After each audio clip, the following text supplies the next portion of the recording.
Learn about operators. First, we open the Jupyter notebook and type in the cell. So there are different kinds of operators. First, learn about additional operator.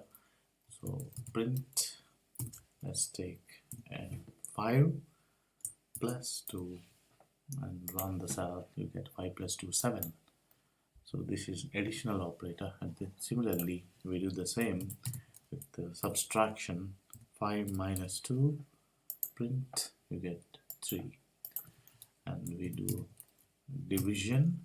5 multiplied by 3, here we use a star, you get 15. And 5, print 5 double star 3, you get 125. This is like exponential, so 5 to the power of 3. Then lastly we type 5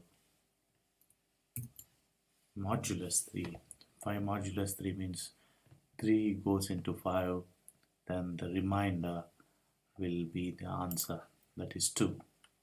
So these are all different operators. Additional for plus we use, subtraction minus, multiplication star, exponential 2 stars, and this is modulus, percentage.